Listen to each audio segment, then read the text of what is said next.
So today is Sunday, 15th of October 2023. So this afternoon around 12:30 or thereabout 12:30 p.m.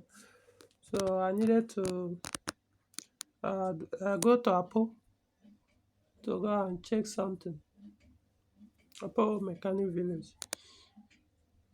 Even though it's Sunday, but it's something I needed to go and check. So as I entered my 407, so I wanted to take the 407 for um the mission, if I would say. So when I started the car, it started and then went off. For the first time since I owned the car, it ever happened. Just started boom, then went off. And immediately it went off, it started showing first thing, the mileage just went off. So because when the car went off, the ignition was still on, that the instrument panel was still on, and but the mileage now changed and it was showing minus minus minus. um what else? Then stoplight, which I don't think I've ever seen on that car, that since I own the car, popped off. Then triangle, the one other danger sign, just showing some big uh, sign of electrical issue or malfunction on the instrument panel. I was like, wow, well, that happened. So, well, I didn't panic, which I most car user usually do, So I was like, okay. So I tried to crank again, even though those warnings were still on the instrument panel. There was no move anymore. No crank sound, nothing. But I could see here the BSI clicking faintly anyway. Then I attempt to crank. That's what I mean. You turn the ignition key to start position on the switch. So two things crossed my mind. The history, like, okay, what was the last electrical work I did on the car? It's what's it called? I remember something I did that probably could lead to the cause or give me idea. Then the second thing as well was um something, a module on the engine bay. So the first one was BSI unit. The boot was it's another story. Something happened, so I needed to test to be sure that the fuse was okay. To know why the boot didn't open. Well, that was it 2 days ago or so. I think 2 days ago. So the next one was, so that is BSI. Remember. So the next one now was in the engine bay. Um, the fuse box, which is BSM. I remember I dropped the gearbox to change the clutch pressure plate. So to do that, I had to disconnect all the electrical modules beside the engine EC. In fact, basically everything there on that side or behind the battery, everything there. So next what crossed my mind, like I said, was the BSM. So I kind of think, well, the easiest one to check first will be the BSM based on the symptom. And why I did not panic, I will say again, because I have a spare BSM. So I didn't put the spare BSM, but I just went straight, open, draw the bonnet open. I said, okay, um, I don't think fuse can cause this kind of thing. I can as well just swap in another fuse, but without even bothering to check any fuse or anything.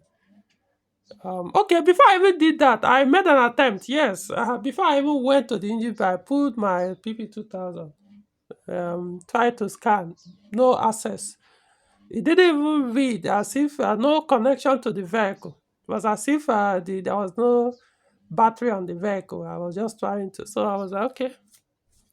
So that was what kind of ruled out the BSI to me without even bothering going there, because if it was the BSI, the instrument panel probably won't stay on, and at least it would have given me access. But since the instrument panel was on, then I was like, okay, so I think that access to the PP 2000, let me focus on the engine bay. So I pulled the bonnet open in an attempt to remove the fuse box. Then I noticed something on that cable, power cable, the positive cable from the uh, positive head of the battery terminal. There's a cable that comes on that battery end to the BSM. So I noticed that it wasn't fully tight, because I was the one that did all the electrical disconnection and reassembling when we did that clutch pressure plate replacement 8 days ago, which was on Saturday last week, last 2 weeks. I think it should be 8 days now. So because it was raining, which I mentioned on that video, it was raining heavily. I think it started around 12 or 1 p.m. until it got around 5 p.m. I was like, no, I just can't wait for this. I would rather the rain beat hell out of me than complete the work. So even the AC person came, and he was also doing the work under the rain. So I came out too. Like I instructed nobody should touch the electrical part. So I started doing the assembling of the component, EC, everything, the engine ECU, the fuse box, everything there. And I was scared that, to be honest, the engine ECU is kind of protected from water getting in. But the fuse box is well exposed. So I was like, are you sure this fuse bar was going to work? So in the process, it was getting late. I was the one that actually, what I did was I put that cable on the fuse box and just hand tight the 13 knot uh, that is meant to be there. So I used my hand just to tight it, with the intention of later to use a 13 socket to now tight and hold it firmly on the fuse box.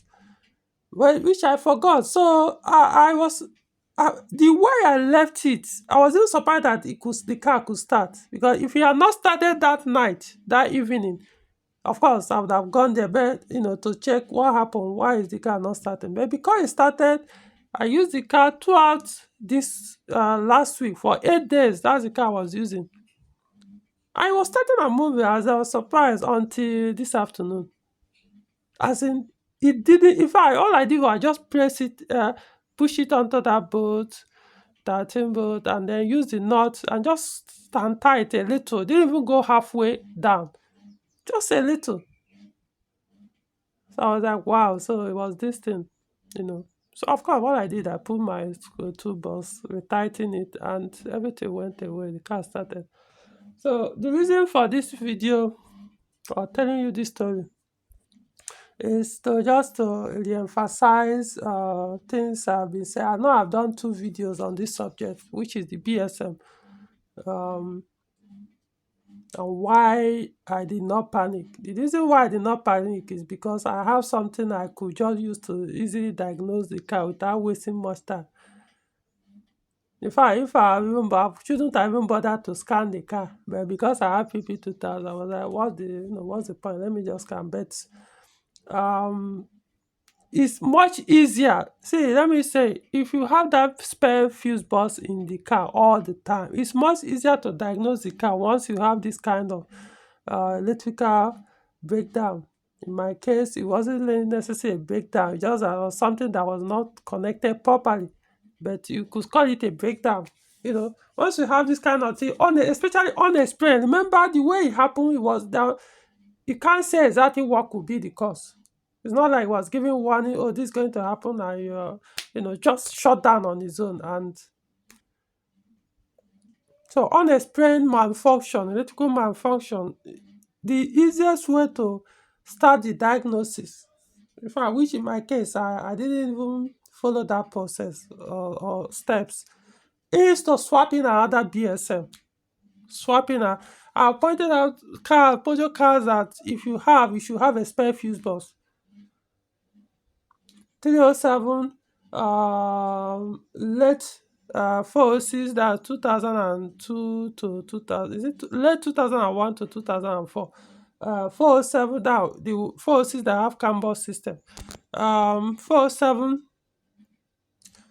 um 408, 308, 3008, um 508, 207, 208. I mean, all these cars I'm mentioning, if you have any of these cars produced, let's just say from 2004 upward, if you have any Peugeot produced from 2004, even though for 406, some 406 model have this kind of fuse box, late 2001, or just say 2002 to 2002. So, but let's just put it, if your car has a CAN wiring system, or produced from 2004 till, I don't know, whenever, you need to have a spare BSM. You need to have a spare BSM, be it new one or used one. It will save you a lot from trial and error. Because imagine if I wasn't a technician, so of course I'll freak out and call a technician to come and check what will happen. Technician might come and then started doing cut and join, cut and join. This, it could be this, it could be that. Okay, before you know it, but it probably, even sometimes, let me even put it, sometimes the technician might, or the teacher might even see the problem. But because he wouldn't want to go straight there immediately and fix it, in that way, he won't be able to make money from you. You could say, oh, is it not because of both? You want to charge me what? So for him to make more money from you, he will start beating about the bush, or even start creating problem as if he's working, cutting this, joining this, you know, until when you are not, your eyes is not there, you probably will go there and tight and say, by that time, issues have been created.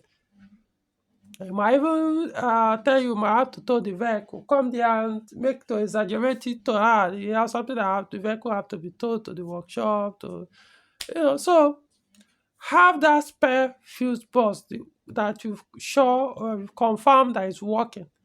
Once you have this kind of thing, all you need to do, you swap, even if you don't have the technical know-how how to swap in BSM. Anybody that comes, any electrician that comes or mechanic you call that comes, the first thing instruction you give the person, please swap this fuse box to this. Of course, make sure the key is not, the car key is not the ignition switch when you are doing this kind of work. So of course, then you disconnect the battery. Then let the person swap in the BSM in your presence. Make the attempt, whatever the issue is. If that thing doesn't go away, then you can now decide to start, um, or worst case scenario, you could tell the person, let's start with the fuses. But the reason why I'm kind of skeptical with fuses is because most electrician, the first thing they will do is, they will first pull all the fuses out. Not like they will pull and be checking one after the other. They pull everything out once. When they now, after then, they will now start, they won't, why they are pulling out, it's not like they will follow the pattern, how they bring it out to put it back. So they will now just start putting all the fuses back. Instead of one fuse, one slot, instead of maybe what originally there was 10 ratings or 10 arm, what do they even call it, 10 ratings fuse. Instead of them to put that 10, they might go and put 40. The one that will have 5, instead of them to put that 5, they will put 20. 20, okay, let's just use it as arm. They put 20 arm. Then the one that is supposed to be 40, instead of them to put 40, they'll go and put 5. They will start mixing up all those things. Eventually, it will create problem on the car. So that's one thing about checking fuses. Unless you insist that they will check it one after the other, they will pull it out, check. If it didn't cut, you put back the one you remove. before you pull out another one. If you allow them to pull out everything completely, someone like me, I can do it. I can pull most times. That's even what I do. If there are some issues happening, to reset the BSM or BSI. Sometimes I pull all the fuses out and then gradually. So, but in my case, I will have the the fuse box. It's not a diagram, you know. Fuse box, Peugeot usually gives documents or produce documents that will show, especially on user manual. You see instructions on how each fuse slot on the fuse box is, which number is supposed to be there. So which number or capacity of fuse that is supposed to be there. So in that case, you can use it to slot it back. If a person doesn't have such documents, all you need to do before you pull, you pull out your phone, snap the face of that fuse box where the fuse are arranged, so that from your picture you can start putting them back one after the other when you are done. So that's just like I say. Sometimes there might not be need to pull the fuse box, to swap the fuse box. It might be the fuse. But one thing I do know, I can tell you this: if the fuse cut, if this kind of issue happens and you find out that it was a fuse that cut, then something is wrong. Putting in another fuse might even cut again, right? So so in other words, yeah, it makes sense to actually first check the fuse before you even swap in the fuse box. So that's the first thing to do. Check the fuses. Then if truly the fuse cut, then something could be wrong. Either number one, that the fuse capacity, that particular fuse that cut on that slot, maybe it's supposed to be that slot is supposed to power a lot of things that will need about 30 amps. I'm not saying that's what it is. The amps, I'm just saying using it. 30 amps that is supposed to 30 amps fuse that's supposed to be on that slot. But you go and put 5 or 2.5. How do you expect 2.5 to be able to carry, let's assume, the fuse that powers the starter motor? If you put 2.5 or 5, of course it will cut. No matter what, you might try the first or second crank you might do, you might power it, it might work, but over time it will cut. So you need to find out what is there, what is that particular fuse supposed to supply positive voltage to, or current. What is it supposed to supply? From there, you now know, is that particular capacity supposed to be there? If it's the correct one that was there that was cut, then all you need to find out is, could it be there's a wire that is touching somewhere? So those are the things you need to check. Otherwise, if putting another fuse most likely break. What I usually do in my case, I might get a wire. When you want to do this kind of, just get a wire that you don't get too much wire. Just put small wire. This is a test, not like doing permanent. Put small wire on that and make the attempt again to know if that thing that cut the fuse will work. If it doesn't cut it that time, then it means you can now put the normal fuse, especially that capacity. But if it's bad, it will cut the wire. Make sure the wire is not too thick. To cut the wire again, then you know there's a problem, either with the module or the electronics that fuse is supposed to power, or the wires that connects the module or the sensor or the gadget or whatever electronic components that fuse powers. That's the wire that connects both the fuse and the electronics. So it's possible the wire might be touching somewhere, bridging with the negative, so it will cut the fuse, or that the module has failed and is causing this issue. So those are the things.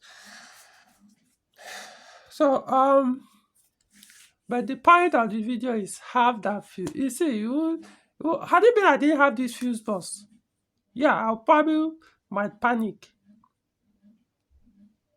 Not that I can't be able to fix it, but at least I know that yeah, it's most likely going to be this, and I already have something that will keep the car running.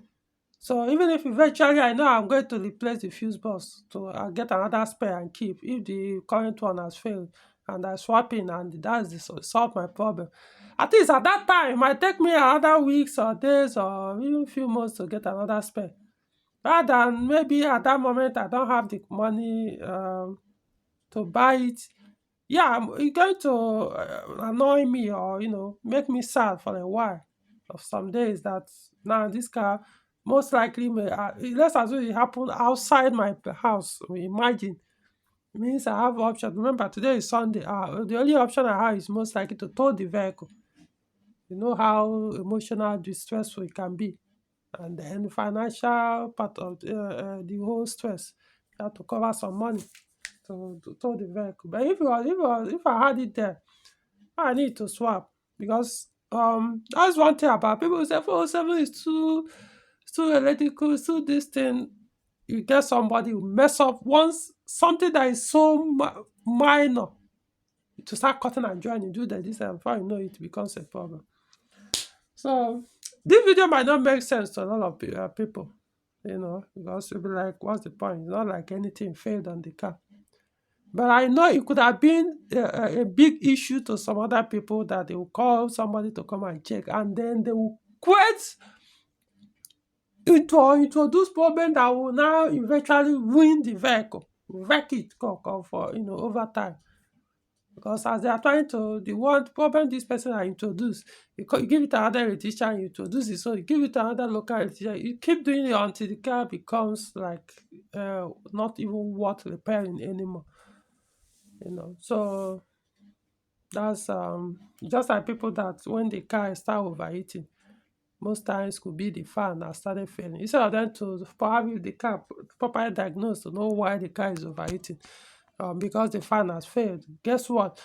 Instead of them to get the normal fan and put back, they will go and buy the non, or you may even buy the same model of fan for the vehicle and they will go and do direct connection. I don't even understand humans. They start creating problems where their problem didn't even exist in the first place. Before you know it, somebody else might, in the person try to reverse the connections, it will blow your ECU. Then you have another hundreds of thousands, depending on the vehicle model, to spend to reverse to get the car to start again after the ECU has been damaged because of you are trying to get the connection back to factory or reverse from abuse. So some of these things start from day one. Don't introduce this problem. That's the reason why I enjoy my car. That's why they don't cost me so much to maintain. Because I don't even put myself or put those cars in a situation where these issues people encounter or experience in theirs will even happen in mine. You know. So well, it doesn't make sense to you. Well, I won't help you, but understand that it's not about ability to know how to diagnose. No, my point is ability or having the. It's not really ability now. It's be before trying to prevent something from happening, the wrecking your vehicle by preparing. Right now, for example, you don't even know how to fix this thing or how to diagnose, but because you have this spare fuse box, you won't give anybody a chance to mess up your car. Because most times that's usually the issue with cars like 407. Fuse box, usually from there. Same thing happened to somebody recently, same thing, virtually. Apparently I was fused, but I ended up being the fuse box. So always, this fuse box, 407 is even more peculiar. 307 behave the same way. That means their fuse boxes. The relays inside them do fail. Once they fail, it's as good as replacing the gearbox, the fuse box. But the best you can do is to let the fuse box last much longer. Is not to mess with your electrical, because you are doing that, it's producing surge. Those surges will be going into the fuse box and affecting your relay over time to kill those relays. Of course, the relays can eventually die, most likely die naturally over time, but you might not be doing your own ownership. It might take hundreds of thousands of kilometers or mileage before they fail. So why won't you have such experience? But you can cut it very short if you start messing with your wirings. Okay, so that's all.